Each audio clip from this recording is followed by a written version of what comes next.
वो हमारे हमपेशा थे। ह्यूमन राइट्स के लिहाज से देखें तो हम लोग एक ही काम करते थे। उनसे बहुत मुलाकात हुई, आजमगढ़ में, लखनऊ में, दिल्ली में। हम लोगों ने कई बार मंच शेयर किए हैं। हम लोग एक दूसरे को पढ़ते थे, बात करते थे, दोस्त थे। और आज ये बहुत दिल तोड़ने वाला मौका है कि मुझे उन्हें इस तरह से श्रद्धांजलि देने के लिए बोलना पड़ रहा है। लेकिन जिस तरीके से वो गए हैं वो शहादत है, और ये उन्हें शहीद किया गया है। जिस तरीके से हमारी दमनकारी सत्ता इस वक्त जो हक के लिए आवाज उठा रहे हैं उन लोगों को कैसे घेरती है, कैसे उनको सताती है और मजबूर करती है कि वो लोग असमय इस तरीके से घुट कर खत्म हो जाए। मेरे पिताजी 1942 के आंदोलन में, भारत छोड़ो आंदोलन में शामिल थे, और गांधी जी ने उनको अपने आश्रम में बुलाया। तो मेरे पिताजी एक बात कहा करते थे कि इस मुल्क के लिए मरना तो आसान है, एक क्षण लगता है मरने में, जीना बहुत मुश्किल है। जब आप जीते हैं तो तिल तिल करके मरते हैं। और असद हयात साहब जैसे लोग, और हमारे साथ शोएब साहब हैं, आनंद कुमार जी हैं, संदीप पांडे जी, और आप सभी लोग जो इस समाज के लिए काम कर रहे हैं, तकलीफें झेल रहे हैं, मुकदमे झेल रहे हैं, जेल जा रहे हैं, कैरियर चौपट कर लिए, अपने जिंदगी तबाह कर ली, वो सभी लोग ऐसे हमारे दोस्तों से जो शहीद हुए हैं उनसे एक इंस्पिरेशन लेते हैं। और असद हयात साहब की जो जिस तरीके से उनको जाना पड़ा है इस दमन को झेलते हुए, वो हमें और ताकत देता है कि अगर वो झेल सकते हैं तो हम भी झेलेंगे, और हम डरेंगे नहीं, हटेंगे नहीं पीछे। तो ये असद साहब, हयात साहब के लिए हम सबकी सच्चा तरीका होगा श्रद्धांजलि देने का कि हम उनसे वो ताकत हासिल करें, और उनका जो काम है, हम लोगों का जो काम है ह्यूमन राइट्स का, उसको हम आगे बढ़ाते रहें। ये जो जिस यात्रा में मैं आज यहाँ पर आया हूँ, ये यात्रा मेरी चौथी साइकिल यात्रा है। इससे पहले 2010 में जब मुझे छत्तीसगढ़ से तड़ी पार किया गया था, उसके बाद मैंने दिल्ली से बॉम्बे तक की थी आदिवासियों के मुद्दे पर। और दूसरी यात्रा मैंने 2017 में अहमदाबाद से दिल्ली की थी, जो राजस्थान में अरावली की पहाड़ियों में बावजूद सुप्रीम कोर्ट के ब्लैंकेट बैन के वहाँ पर भयानक माइनिंग होती है, और हमारे कई साथियों को उसके खिलाफ लड़ते हुए जान देनी पड़ी है, जेल गए हैं। तो उस मुद्दे पर पूरे राजस्थान में जिस तरीके से इलीगल माइनिंग चल रही है उसको लेकर एक यात्रा की थी। फिर पिछले साल 2 अक्टूबर से मैंने एक यात्रा शुरू की, साइकिल यात्रा। वो थी पॉलिटिकल प्रिजनर्स के मुद्दे पर। जिस तरीके से दिल्ली में CA/NRC के खिलाफ आवाज उठाने वाले हमारे नौजवान साथी, मुस्लिम साथी, चाहे वो हमारे उमर खालिद हैं, खालिद सैफी हैं, मीरान हैदर हैं, शर्जील इमाम हैं, गुलशिफा फातिमा हैं, या फिर हमारे आदिवासी इलाकों में जो लड़ रहे हैं पूंजीवाद के खिलाफ और सरकारी दमन के खिलाफ, चाहे वो झारखंड के रूपेश कुमार सिंह हो, या फिर बस्तर की सुनीता कोटाम हो, सुरजू टेकाम हो, विजेंद्र कुर्राम हो, और बहुत सारे हमारे आदिवासी नौजवान हैं जो जेलों में डाल दिए गए हैं। और तिहाड़ जेल से में जहां ये हमारे दिल्ली के साथी बंद हैं, और फिर तलोजा जेल महाराष्ट्र में तलोजा जेल में भीमा कोरेगांव नाम के एक फर्जी मुकदमे में 16 ऐसे ह्यूमन राइट्स एक्टिविस्ट और सामाजिक कार्यकर्ताओं को जेल में डाला गया, जिन कार्यकर्ताओं का कैलिबर ये है कि उनको भारत रत्न मिलना चाहिए, लेकिन उन लोगों को एक ऐसा केस बना करके कि साहब ये लोग मोदी को मारना चाहते हैं।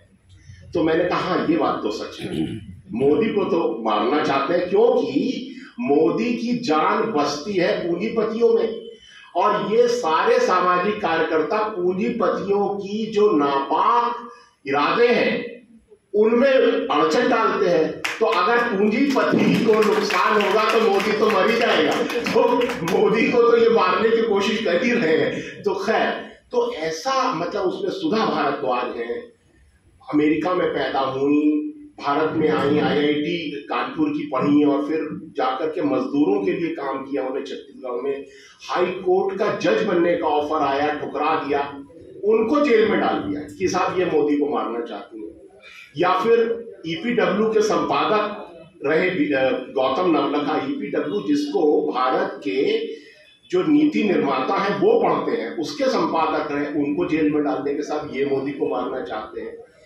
बहुत सारे हमारे साथी बड़े शानदार लोग, 16 लोगों को जेल में डाल दिया। तो हमने कहा कि हम इन सबके खिलाफ आवाज उठाना, डिस्कशन शुरू करने के लिए कि समाज डिस्कस तो करे कि हमारे इतने शानदार लोग, लड़ने वाले लोग जेलों में पड़े हैं और नौजवान सोच रहा है कि हमारी समस्या ये है कि मुसलमानों से लड़ा जाए। तो हमने कहा नहीं, ये समस्या नहीं है तुम्हारी, मुसलमान समस्या नहीं, समस्या ये है, तो आओ बात करें। तो मैं वो बात शुरू करने के लिए दिल्ली से बंबई तक गया, और इस बीच रास्ते भर आप जानते हैं कि नूह से गुजरा, वहां की हालात को देखा, फिर राजस्थान में जो इलीगल माइनिंग हो रही है और पूरे आदिवासी बेल्ट में किस तरीके से ये जो सरकार है वो जमीनों को हड़प रही है, फिर गुजरात में किस तरीके से जमीनों को हड़पा जा रहा है, और महाराष्ट्र में जो आदिवासियों की दुर्गति है। बंबई शहर के बीच में ऐसे आदिवासियों के गांव हैं जहां पानी नहीं है, ड्रिंकिंग वाटर नहीं है, बिजली नहीं है, सड़क नहीं है, स्कूल नहीं है। ये बॉम्बे से 1.5 किलोमीटर और बॉम्बे के बीच में ऐसे आदिवासियों के गांव हैं। तो वो सारी चीजें देखी मैंने, और ये भी देखा कि लड़ाई पूरे मुल्क में चल रही है, हर जगह रेजिस्टेंस चल रहा है। देश में शांति नहीं है, देश में रेजिस्टेंस है, रेजिस्टेंस ज्यादा बड़ा है।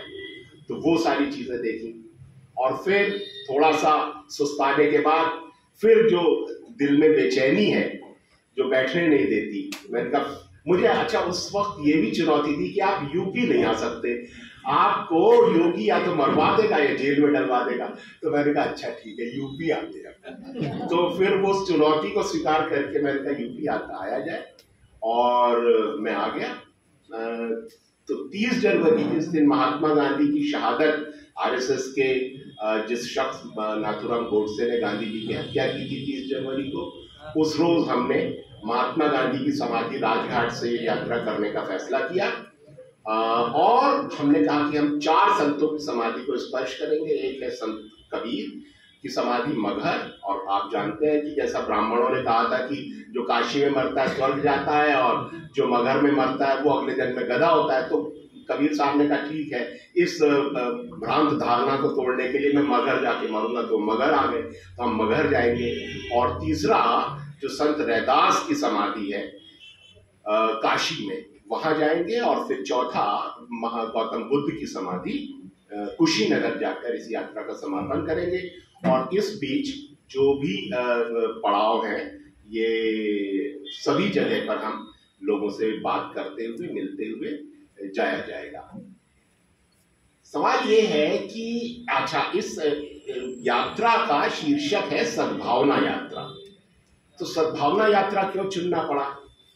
सद्भावना की जरूरत इसलिए है क्योंकि हमारे नौजवानों को इस वक्त नफरत में डुबोया जा रहा है, उनको नफरती बनाया जा रहा है।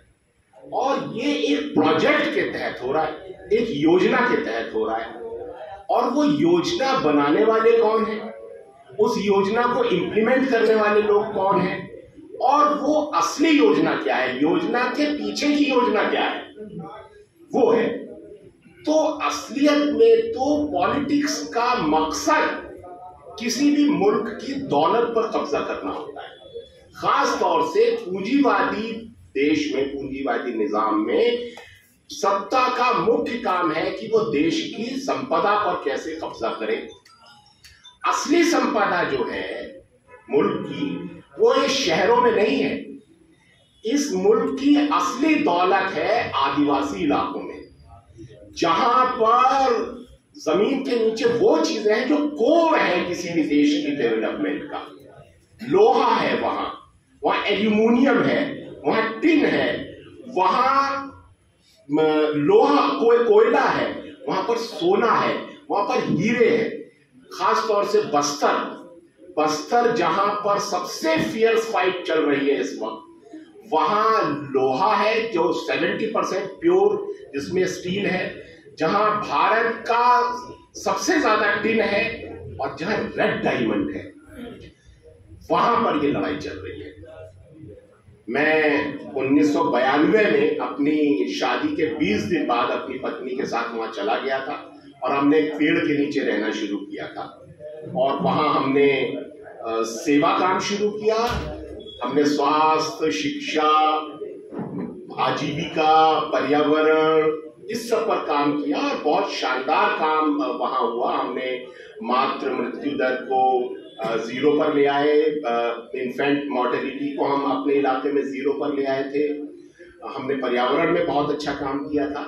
बहुत 1000 का हमारा स्टाफ हो गया था, बहुत बड़ी संस्था हो गई थी। लेकिन उसी वक्त हमारे देश में नई आर्थिक नीतियां आ गई, जिसको एलपीजी की नीतियां कहा जाता है, लिबरलाइजेशन, प्राइवेटाइजेशन और ग्लोबलाइजेशन, उदारीकरण, निजीकरण और वैश्वीकरण। और उसमें अंतरराष्ट्रीय पूंजी गरीब देशों की तरफ दौड़ रही थी। तो वो लैटिन अमेरिकी देशों की तरफ जा रही थी, वो अफ्रीका में जा रही थी और वो साउथ एशिया में आ रही थी। तो भारत में भाजपा की सरकार थी छत्तीसगढ़ में, 2005 की बात है, और छत्तीसगढ़ सरकार ने 100 कंपनियों के साथ, नेशनल मल्टीनेशनल कंपनियों के साथ एमओयूज किए, मेमोरेंडम ऑफ अंडरस्टैंडिंग। और फिर सरकार कहती है कि हम तो नक्सलियों को इसलिए मारते हैं क्योंकि ये संविधान को नहीं मानते। तो हम सरकार से पूछते हैं, आप मानते हैं संविधान को? संविधान तो ये कहता है कि आदिवासी इलाके में 5th शेड्यूल लागू है और वहां आप बिना ग्राम सभा की इजाजत के 1 इंच जमीन नहीं ले सकते। लेकिन सरकार ने क्या किया, बीजेपी सरकार ने 5000 गुंडों को राइफलें दी और कहा कि तुम लोग स्पेशल पुलिस ऑफिसर हो, और फिर उनके साथ पैरामिलिट्री फोर्सेस और पुलिस को जोड़ करके गांवों पर हमले शुरू किए, गांव खाली कराने के लिए, कंपनियों के लिए। और एक एक करके इन्होंने 650 गांव जला दिए। 650 घर नहीं कह रहा हूं, 650 गांव। 7 लाख आदिवासियों को डिस्प्लेस कर दिया, जिसमें से आधे महाराष्ट्र, आंध्र और उड़ीसा में माइग्रेट कर गए, आईडीपी बन गए, इंटरनली डिस्प्लेस्ड पीपल। और करीब इतनी ही आबादी जंगलों में छिप गई जान बचाने के लिए आदिवासियों की। 7 लाख अपने शहरियों को बीजेपी ने डिस्प्लेस किया। हम लोग वहां काम कर रहे थे और सरकार के साथ काम कर रहे थे। मुझे ऑनरेरी मजिस्ट्रेट बना दिया गया था और मैं जज के साथ बैठ करके डायस पर समझौते करवाता था और कंज्यूमर फोरम का जज था और ये सब था। लेकिन जब हमने ये सब देखा तो हमने कहा कि नहीं, ये तो नहीं चलेगा। और मैंने सरकार के खिलाफ 522 केसेस सुप्रीम कोर्ट को सौंप दिए, जिसमें हत्याएं, बलात्कार पुलिस के द्वारा और ये घर जलाना, गांव जलाना, वो सारी चीजें थी। और फिर उसके बाद बीजेपी का पहला बुलडोजर मेरे आश्रम पर चला 2009 में, और 5 बार पुलिस ने मेरी मर्डर की कोशिश करी और उसके बाद 2010 में मुझे वहां से तड़ीपार किया गया और 10 साल में नहीं जा सका। हम यूएन में गए इस मामले को लेकर के और यूएन से जांच भी आई, और जब वो यूएन की टीम आई तो छत्तीसगढ़ के भाजपा प्रवक्ता ने कहा कि यूएन के ये लोग माओवादियों से मिले हुए हैं। और जब सुप्रीम कोर्ट का फैसला आया सलवा जुड़ुम, ये जो पूरा सरकार ने जो गांव जलाए, इसको एक अभियान का नाम दिया था सलवा जुड़ुम। और जब सलवा जुड़ुम के खिलाफ फैसला आया सुप्रीम कोर्ट का, तो छत्तीसगढ़ के होम मिनिस्टर बीजेपी के ननकीराम कंवर ने कहा कि ये भाजपा, ये जो सुप्रीम कोर्ट का जज है ये माओवादियों से मिला हुआ है।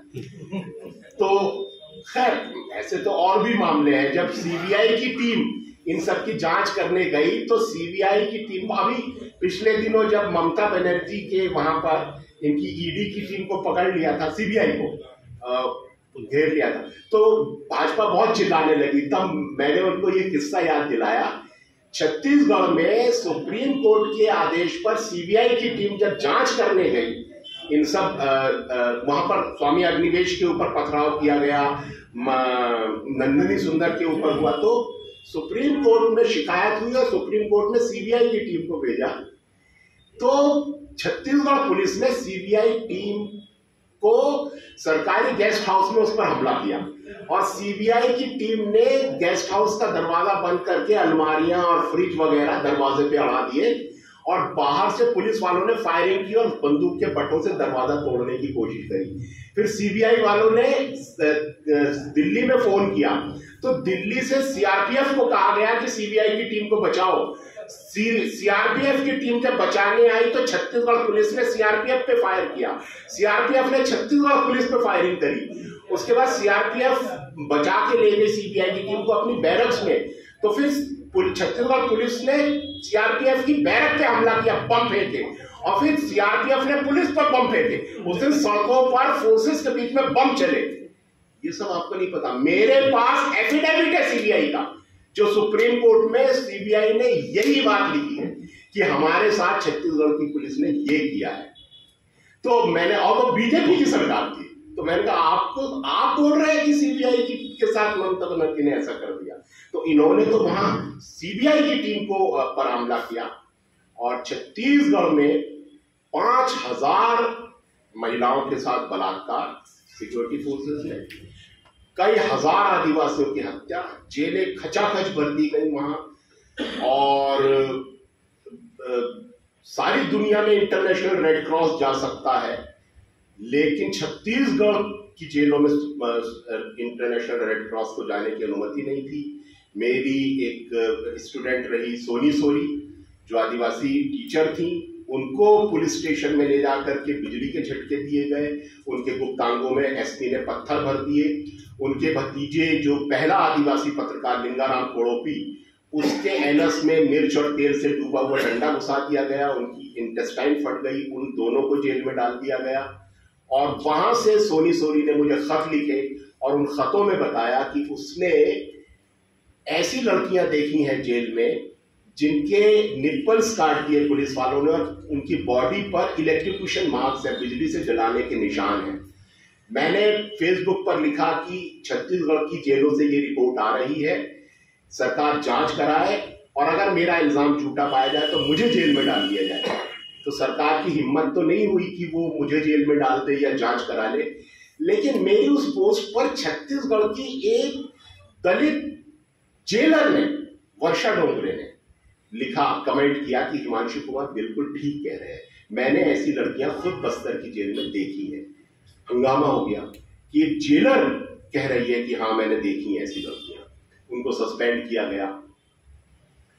और ये जो बलात्कार वहां की महिलाओं से किया गया, ये एक वॉर टूल है, इंटरनेशनल वॉर टूल है।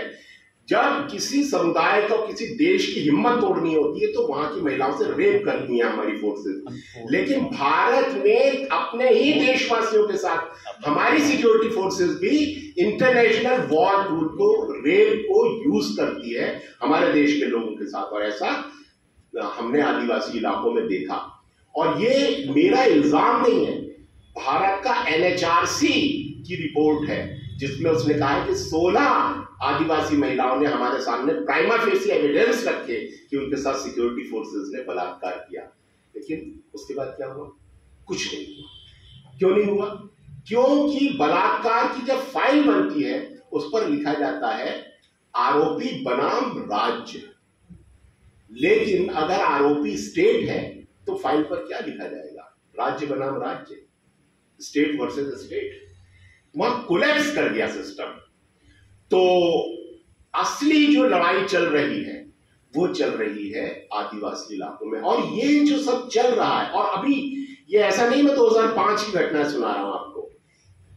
इसी साल, ये जो अभी कुछ ही महीने पहले, दिसंबर के 12 तारीख से लगाकर एक हफ्ते तक बॉम्बिंग की है, सीआरपीएफ ने बॉम्बिंग की है आदिवासियों के गांवों पर।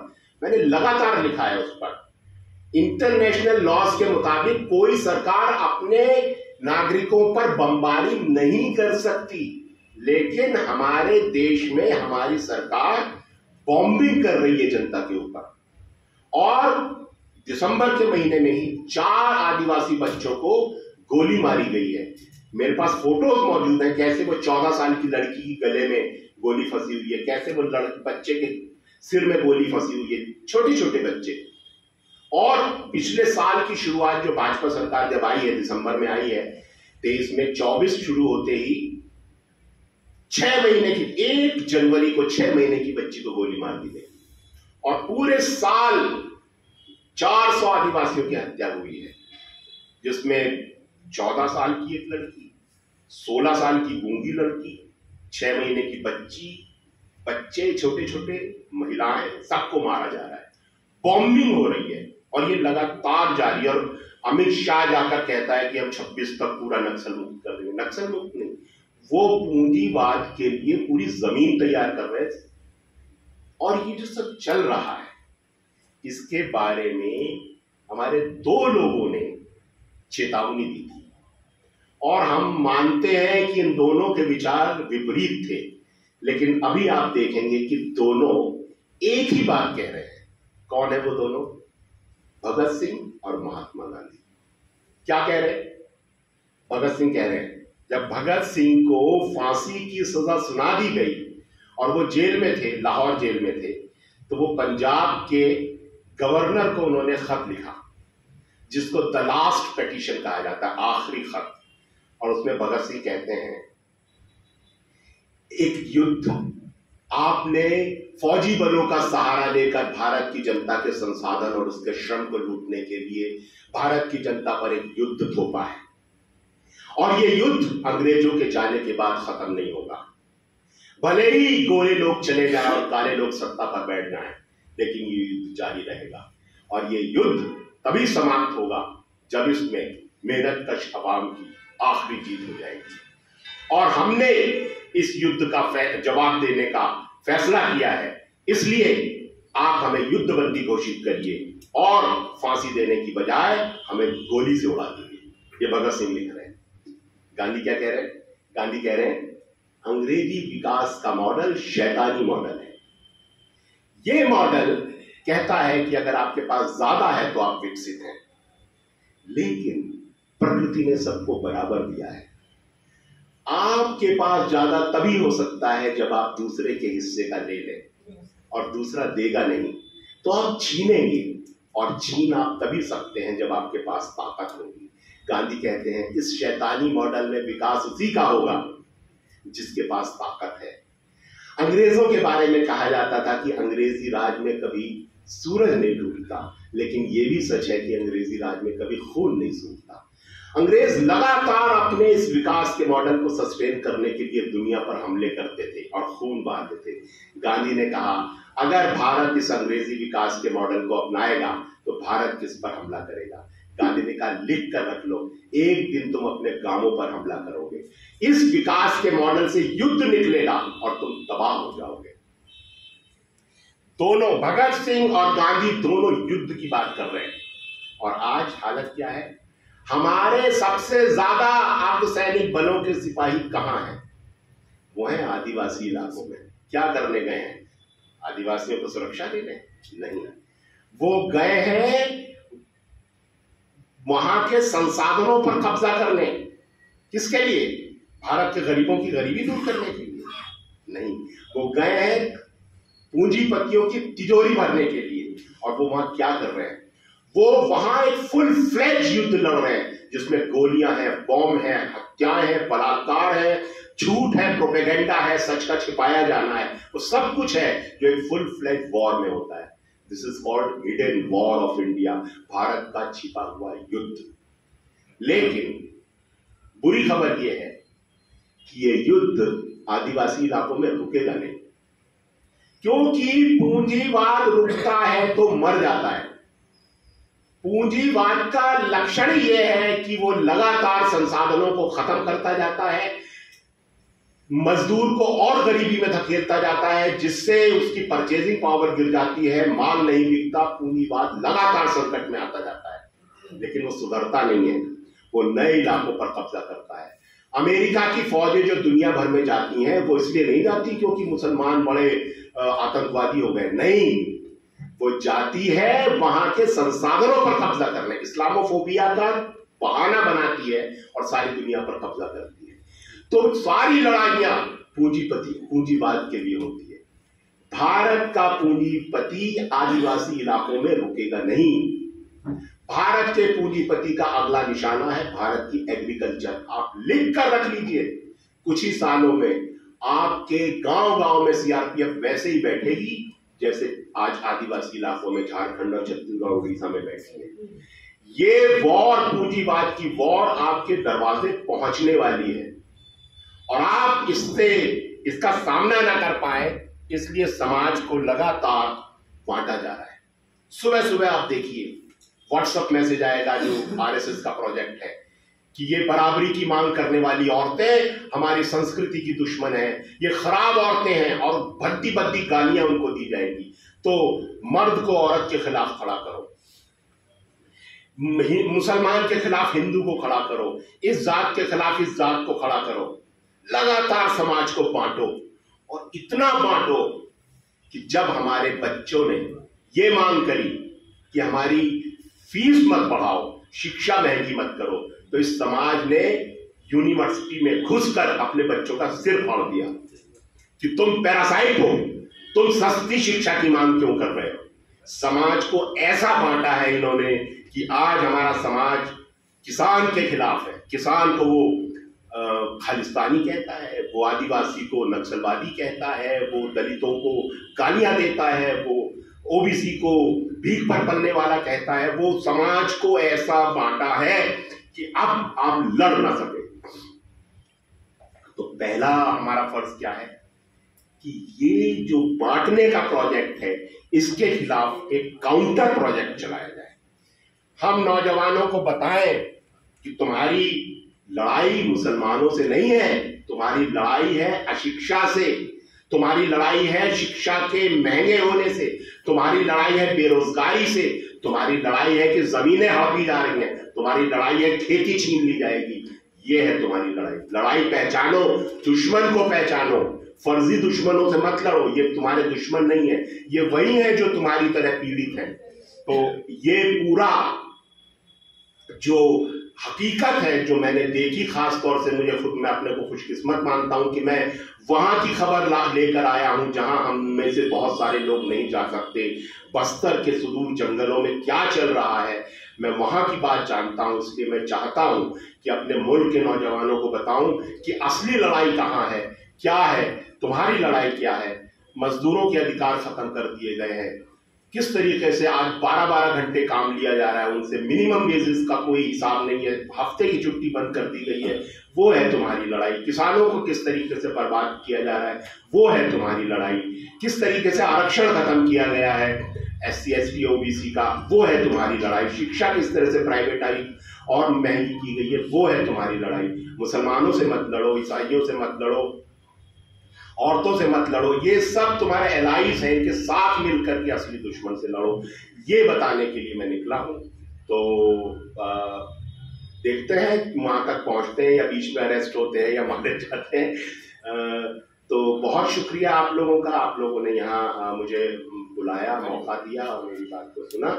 बहुत बहुत शुक्रिया।